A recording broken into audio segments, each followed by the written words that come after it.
Hey, I'm Alex. Hey, I'm Parv, and this. Is trying to product. We are two Silicon Valley product managers, and we know how messy it can be. So we're here to talk about the ups and downs of being a PM. It's not always straightforward, but we're here to figure it out together.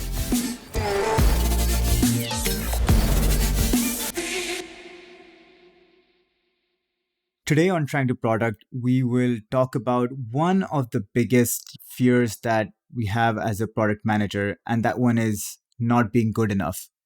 Imposter syndrome is definitely something that exists outside the field of product management, but sometimes it can feel like a big enemy within the product management space as well. And so, with that, I'm going to kick it off. Alex, what do you think about imposter syndrome? Have you felt that before in your PM job? Oh, yeah. I think imposter syndrome is probably something almost every PM feels at one point or another in their career. I felt it almost every time I get a new job, or especially as I work at companies that are quote unquote better at PM, at product. I'm just like, wow, am I good enough to be here? Did they make a mistake in the interview process? So I think it's definitely something that kind of creeps up on you and not something you always expect. But I think it's also kind of just comes with the territory of being in a profession that doesn't have a formal path. I don't know, Parv, like, have you had any experiences maybe like right now or at any point in your career where you kind of felt like you didn't quite belong in your company? Imposter syndrome is definitely a big one there. And for folks who haven't heard the term, it's that feeling of not having confidence in yourself or feeling that you're not good enough. And I mean, honestly, like when I started on in the PM space, I think I've dealt with that every single day I walked into the office. I was like, oh, I don't know how I'm going to do this. And then I come out of the day and I'm like, I somehow managed. I don't know how I'm going to do it again tomorrow. No, but it's such a real thing as I've progressed in my career and, as I've taken on more and more roles and opportunities. I always thought it's going to lessen or it's going to change, but somehow there's always that nagging feeling of what if I'm not good enough? What if the stuff that I'm working on is not good enough? And it just stays. And it's a really big one. But yeah, I mean, I've definitely felt it. Forget the job. I feel it right before I walk into this session with you sometimes. I'm like, we're going to talk about this, but it takes a lot of courage to even admit that sometimes that there is a thing in product and that's imposter syndrome. Oh, yeah. Yeah, I think I have the same feeling sometimes, especially some of the topics that we choose. Just because you're a quote unquote PM, I mean, you don't always know all of the PM things. Just everyone's coming from different backgrounds. Everyone learns things differently. So sometimes a PM will say something like, I think recently they were just talking about Rapid. It's some framework. They're like, oh, do you know the Rapid framework? I'm like, no, should I? And it's like one of those things where like, you don't know, like, if because you don't have like PM school, if it's like you were supposed to know that, or it's just something that it's unique to your organization. So it's like one of those things where like, do I lie and say I know it and then Google it quickly, or do I just admit that I don't quite know what the acronym is? That is so true. I think I recently was in a meeting where someone's like, so we'll follow this framework to set our metrics. And for a second, I was like, oh, I have no idea what that means. I went back and I looked it up and I'm like, oh, actually, I do know this. I just heard it by a different name at a different organization and I used it in a different way, but it's the exact same thing. And I think those kind of moments compound and make imposter syndrome even stronger. But like taking a step back, sometimes that you realize like, oh, you might have actually done this before. Yeah, I totally agree. Like a lot of times, like it's a framework or some acronym for something you've already heard before, just that your organization didn't use it. I was talking to some UX person and I was talking about NPS scores and like they didn't know what NPS scores were. I was like, huh, that seems really weird. And then I looked up like NPS scores at my organization. Like, do not ever use NPS scores. No one should ever use these. These are from like the early 2000s. We use CSAT now. And I was like, oh crap, I've never heard of CSAT. So there's like lots of different parts of it where you might be using a different framework for the same thing. NPS score or CSAT are just used for customer satisfaction. But if you've never touched one of those in your career, you're never going to know it. So it doesn't mean that you're like a bad PM or anything. It just means that your organization was using a different framework or like a different name for the same thing. That is so true. And it's weird that imposter syndrome is so prevalent in product management. I think every PM who I've spoken to struggles with imposter syndrome periodically. And I think it's just that space and the type of work that we do as a PM that makes us so susceptible to imposter syndrome. The biggest thing when I think about product management is we've all talked about it. You're always being a conduit to so many different functions in the organization. What that just ends up meaning is that you have so many more avenues of being in conversations where you don't know what some other person is talking about. I don't know about you, but Alex, like I'm sitting in a meeting and in one day I would have this exact like train of thought, like, oh, I don't know what this technical term meant. Second meeting, oh, I did not know what this legal term or compliance term meant. Third, wait, is this a design methodology? Should I be knowing about this? I don't know what this is. Fourth, walk into a customer support meeting and you're like, wait, CSAT or NPS, which one should I use? And there's just like so many different ways that you can end up in a conversation where you feel like you're not doing or not knowing enough. And that just worsens imposter syndrome sometimes as a PM. Yeah, I think that's a fantastic point. I think as a PM, like, you're not just in a single silo of just PMs. You're essentially away from all the PMs and just working with every other group in the org: privacy, legal, marketing, engineering, design. Literally every single type of role in the org is someone that a PM can touch. And each of those roles and each of those orgs have their own terminology and have their own kind of lingo and jargon that you're not going to understand. And so as a PM, you're like, oh, like, was I supposed to like, know this? Like, is this something I'm expected to know? I think also like we touched on a previous episode about like having an MBA, and I think a lot of PMs do have MBAs. So then, like as someone without an MBA, you're like, well, was I supposed to know this business term or like this specific thing that the business team is talking about or the finance team is talking about? So I think there's definitely a lot, especially because you're going into it's like a lot of information asymmetry in a lot of these conversations, and that just kind of lends itself to not knowing if you don't know enough or just it's just something you're not expected to know. Yeah, and the point you bring up about MBA is such a good one because product management, again, we've talked about it, is not a career that you get into from a specific path or a journey, right? There's no program or degree or set of rules or courses that you need to follow that get you to a PM role. Everyone is coming from so many different walks of life, so many different, starting careers, so many different jumping off points that you just don't have the same journey leading into a product management role, and you are bound to be in a position where you have some grasp over concepts, but then some things you just wouldn't have heard of because there's just no formal education. And so I think that it's such a good point that you bring up, and it's another one of those reasons why you end up feeling imposter syndrome as a PM is just not coming down a single path that everyone comes from. Yeah, I think that's a great way to put it. There's 1,000 different ways to go into product, and each of those ways is going to give you different knowledge in different areas. But because there's so many things to learn and because there's no single agreed upon path, it just makes it like everybody has a different knowledge route and different experiences. But those experiences often, there's lots of gaps that you kind of uncover and try to maybe mask or ask your way out of. No, that is true. And I think when I think about other factors that could lead to imposter syndrome in product management specifically, another one that comes to mind is PM is one position where it's very hard to quantify or show your results. And there's the concept of delayed gratification, and our delivery or the artifact that we deliver isn't necessarily something that we have individually worked upon. And what I mean by that is you get the team together, you put up some requirements and have a couple of meetings, get everyone together, and then everyone just executes perfectly on their individual tasks. Like the engineering is top notch, the design is top notch, everyone else, analytics, all of them. And somehow the product gets delivered. There's so many times where I just attribute that delivery to like it was luck, but everyone else's hard work and expertise. I was just the one who got people together. And that feeling or that thought, a lot of the times, makes you wonder before the next project or the next initiative is that I don't know how I managed that one. Am I good enough to deliver this one? Yeah, there's some projects where as a PM, you almost don't do anything and it just magically comes together. And then you're like, yep, I guess I can take credit for that, but I really didn't do anything. I think, especially in these bigger companies, when you have a really good project manager, like the project manager will take on almost everything. And as a PM, you just kind of write some requirements, get everyone to nod their heads in agreement, and then the project manager almost takes everything. And then depending on the project, you might not even have too many clarifications at the end. It's just like a very odd feeling where you're attending all these meetings, but there's really nothing for you to do except nod or listen in. And then if there's any questions, I mean, I've had a couple where there's literally no questions. It's like the specs were all like super clear. Everyone understood. And then, but I guess also the stakeholders were there, like the people who agreed on the requirements. So any clarifications they would provide because I don't as a PM, like I'm not the marketing person who's making this marketing tool. I just got the people together to write the requirements. So then the stakeholders there who's going to answer and clarify. I'm just here to shepherd the requirements through. Sometimes it's a very weird feeling where you're kind of like, this project really doesn't need me. So yeah, definitely agree with that statement.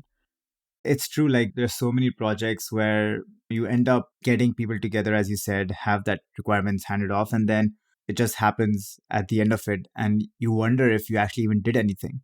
And before the next thing happens, you're just wondering if your cover will be blown. Will others realize that you actually didn't do anything? They'll be like, wait, Parv didn't set up anything for this. Like everything else was done already. And all of that just ends up impacting an individual and compounding again that feeling of maybe what I'm doing isn't good enough. It is a big feeling, man. It is something that I feel a lot of PMs feel and struggle with. And it's not necessarily about someone who is ultra confident and someone who's low on confidence. It's just the nature of the job that unfortunately, propels this feeling. Yeah, it's like one of those things that's unavoidable. And it also depends on the projects. Like a lot of projects, maybe not a lot, but some projects don't really need you. That's just kind of the reality. But other projects, like I had this one client project like almost a year ago at this point.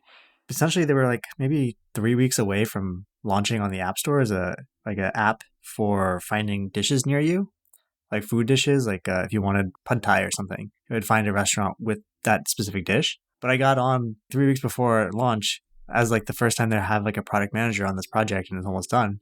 And I'm looking around, I'm like, there's no map. There's no way to filter the actual ingredients of a dish. So like if you want like chicken pad thai versus shrimp pad thai, there's like core features that are just missing. And I was like, like it was made by engineers. It was made by like one designer. And I was like, I guess this is what it looks like when there isn't a product manager. Because as a product manager, we're always like there at the beginning of a project. So we never really see what it looks like if people go without a product manager, like what ends up happening. And they have like a stakeholder who doesn't necessarily know what requirements they need. And it was in that moment that I realized that like, sometimes product managers are like necessary because essentially none of the features were right for the user, for someone who's trying to find a dish. Like there's no way to find the restaurant near you. There's no way to get the address for that restaurant to go to actually navigate to it. Like really kind of fundamental features that were missing. And it's just because there wasn't some product person to think through the end-to-end experience. So I think we often feel like imposters because we get to see a project from beginning to end and it feels almost effortless. But just know that there are projects out there that are looking for you. And if you get on at the end, you can see what it really looks like when there is no product person there. And actually, that also touches on this another reason why I feel, product management can be a space where you end up feeling a lot more imposter syndrome is we talked about it. There's just so little time to actually take a step back or take the back seat in the sense of like, okay, there's no code that's in review. There's no design spec that's being reviewed by someone else. There's no moment for you to take a step back. You're constantly having to evolve, learn. If there's one day where there's like less hustle and bustle of like meetings, then that's the day when you're supposed to be like doing outreach, figuring out CSAT scores, figuring out what the reviews are for your product online, like trying to collect more data, digging through data, analytics, like, okay, let me look at user research. There's so much constantly that we're doing that it just makes it easy for you to feel like, A, you're not just doing enough. And that also ends up fueling that fire of, oh man, there's just so much to do and I can't do it. Maybe I'm a bad PM. Yeah. And there's like infinite amount of information that you need to take in as a PM because I feel like almost our bread and butter is, or maybe like the currency of our trade is like these insights, like the analytics, the data, the customer insights. And like we like kind of try to shuffle all these insights that we gather from all these disparate sources into something that makes a good product for a user. But oftentimes like nobody realizes it. Like maybe it's in the PRD, maybe it's in your documentation, the artifacts, but most of the time you're not explaining all the thought and research that goes into a lot of these products. It doesn't even stop at like customer insight. Just imagine the second you launch something, you're like, okay, the technology has evolved. What's the next thing that you need to build? And like, how do you bring the new technology? And like, I've had moments where when I have some downtime in terms of no meetings, the next thing I'm doing is like, what's the next technology out there that I need to figure out and bring in and evolve and embed? And then it's like, okay, do I know the market right now? Has anything changed? Has a new app launched? As you said, right, like our currency is information and you have to constantly be learning, constantly be doing something. And that major influx of information can be overwhelming sometimes. And it's something that's like hard to quantify. Like, you're not going to go up to someone and say, "Hey, did you know this, and that?" I Yeah. mean, it might come up occasionally in meetings where you're like, "Oh, I just saw this key insight," but most of the time, like, it's not something that anyone ever hears about. It's just something that magically appears in the final product as like one of the specs, the reason that you're doing a specific thing a specific way, but no one's going to know the reasoning Yeah. most of the time. And it just unfortunately also highlights so much of the stuff that you don't know. A lot of the times as a PM, I am constantly reminded about things that I don't know. I know we brought it up earlier in the conversation as well, but everything, so many of these factors just leads up to that point of like, how many times am I reminded during the day that I don't know stuff that I should be knowing, or I think I should be knowing, but it's okay not knowing. But that's not the feeling I get. The only thought that you stick with is like, should have known this. Yeah. And it's like you never know enough. Because also, like, for product, it's like sufficient just to know everything from the business side. Like, you also have to know everything from the design side. So all the UX art, all the user research studies. Then on the engineering side, you need to know how the entire system works, what systems are impacted, which teams do which part of the systems, who to go to if anything's impacted. So like when you're making a product, it's like what teams are going to be impacted, what systems are going to be impacted. Then from what UX research is necessary, what type of A/B tests are you going to need to do depending on the product, and then like what are the business goals and what is the business trying to drive for. So it's not like you're knowing one specific silo. You have to know at a minimum a large percentage of all three. Or if you touch more products or more orgs like marketing or legal, you got to be up to speed on them too. So it's just this constant treadmill of trying to stay up to speed on all these different orgs and all the different information that they have. Okay, we said that PMs are usually an intersection of all those orgs. That's a big thing. We've talked about that. And we said that because we are interacting with so many people, it's hard. And that can always lead to that feeling of inadequacy. But even if you take a step back and let's say forget how much we are interacting with others, even when you think about PM or just product managers or product management in general, there's just so many different ideas or views of what product management is, what a product manager does, what are the expectations of a PM. Like it's just so ambiguous and it's so different across industries, across organizations, across even teams within the same company that as someone who is a PM, it is just so uncertain about knowing what it is that you need to do on the job. I've definitely been in moments where I don't know what my role is sometimes and like what is the right thing that I should be doing because it's not defined. It's not written out like I need to build a feature, write the code for it, and submit the code for a PR. That's not defined for me as a product manager. I just don't know sometimes what does success mean for me and what is that expectation. And that sometimes just comes down to the fact that the PM role is just so ambiguous in nature. Yeah. Yeah. Couldn't agree more. A lot of times it's trying to figure out what you, as just a person in a company, should be doing. So you know what the goals are. If you have any bandwidth for another project and you see an opportunity, it's really up to you as a PM to identify the opportunity, see if it makes sense, and then start pitching people in order to get the ball moving on that. It's funny, like as a PM, you're supposed to be the expert on the product. And when someone says expert on the product, to someone outside, it's like the expert on everything related to the product. Like any problem that happens will get dumped on the PM. Eventually, they can funnel it to the right resource, the right people, the right team, but you are the intake for that problem. And that itself can be so overwhelming at sometimes because sometimes the problem is just very easily viewed as the PM's responsibility to solve. And yeah, especially if it's like a front end type of problem with high visibility, then it's a PM that everything gets funneled to immediately solve it. And it's not just like one person who notices it. Typically, it's a lot of people. Yeah, it is a role where imposter syndrome can kick in really easily. I actually read this stat recently and I wanted to share it with you. I don't know if you've seen this, and we'll link it in the podcast, but reports have shown that 40% of product managers experience imposter syndrome frequently or all the time. Wow, that's a lot lower than I would have expected, to be honest. Only 8% of product people say that they've never experienced imposter syndrome. I wonder what the percentages of people who just never feel imposter syndrome. Like, there's got to be some subset of the population who just always feels super confident in their abilities. And I wonder if that's like I 8%. hate them. I hate those people. So, of the people who can experience imposter syndrome, 100% do. Yeah, that's Again, as a PM, putting a nice spin on the metrics there, huh? Yeah, of course. But have you? I know we've both dealt with it. We've both felt it. We both still feel it so many times. Like, is there something that you've done to sort of avoid, maybe not avoid, but like battle imposter syndrome at work or general? I think it's like that feeling of inadequacy just kind of drives you to always be learning more and trying to prove yourself. So I think what ends up happening, at least I feel like whenever I start a new job or start working with a new client, it's like, man, I don't know anything. Like these guys are paying me a lot of money. I got to like act like I know stuff. And so in the act of like trying to vacuum up as much information as possible, I kind of just end up starting to be more useful.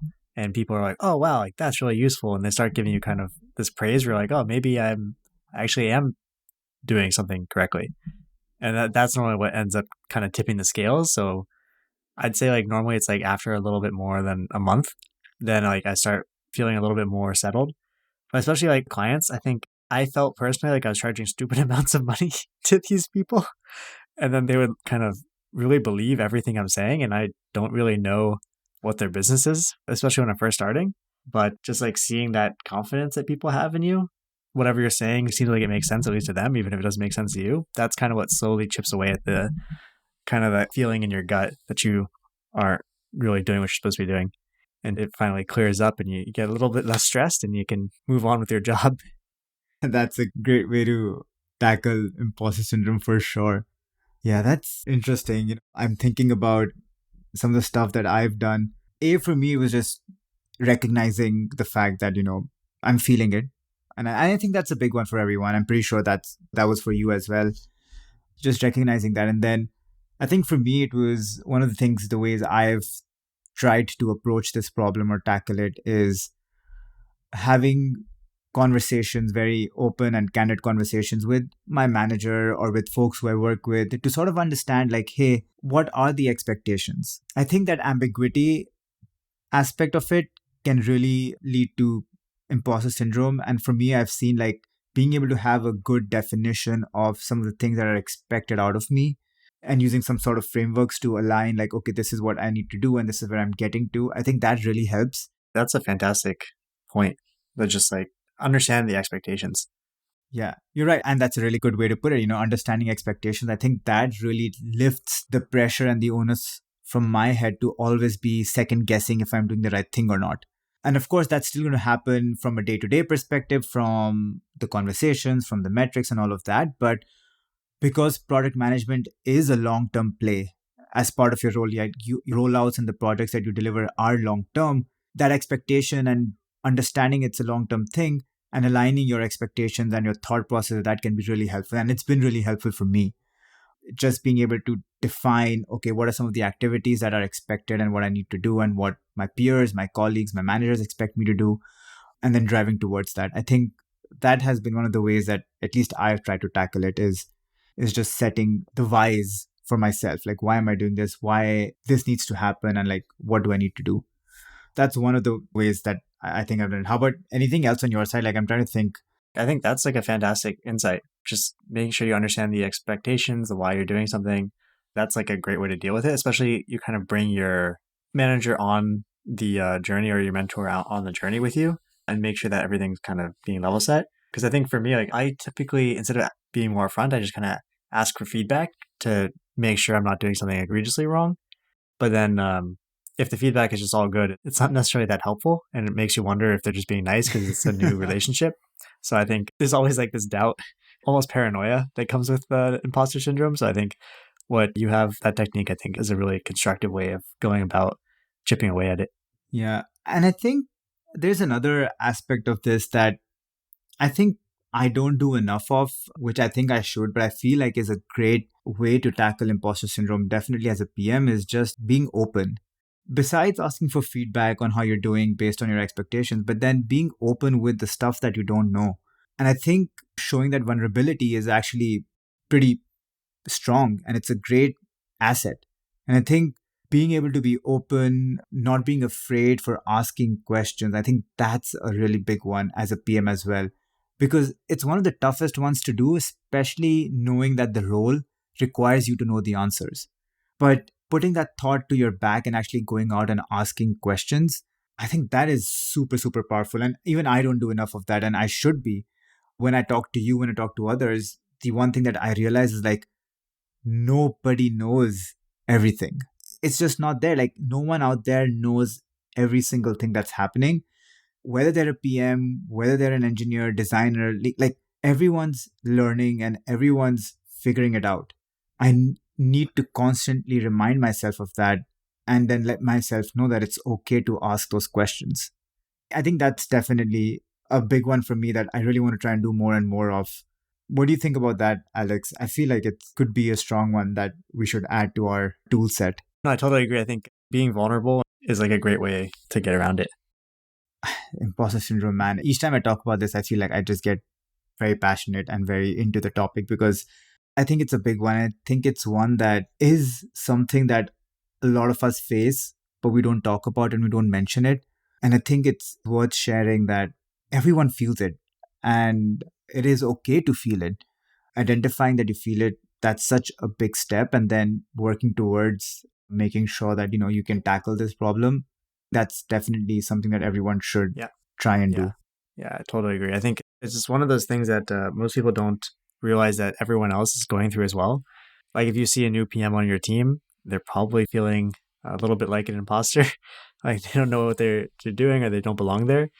So I think just reaching out to them and trying to be that mentor to help them get over that initial hurdle, to make them feel like they belong there and they deserve to be there, I think is like a great way to proactively help other folks who are likely feeling the same thing that you felt when you were new or when you're going through some type of transition in your PM career where you didn't have all the answers and people kept looking up at you like you knew what you were doing. So I think there's lots of ways to overcome it internally, but also understand that other people are going through this too. And any way that you can help them is super beneficial to the entire team. That's just such a great takeaway that anyone who's listening, if that's the one thing that you remember and take away from this, is that everyone else will be feeling the same thing. And I think the best thing you can do is reach out and support our other product folks and let them know that they're not alone and you understand that feeling that they're going through and show that support. I think that's such a great, great thing to say, Alex.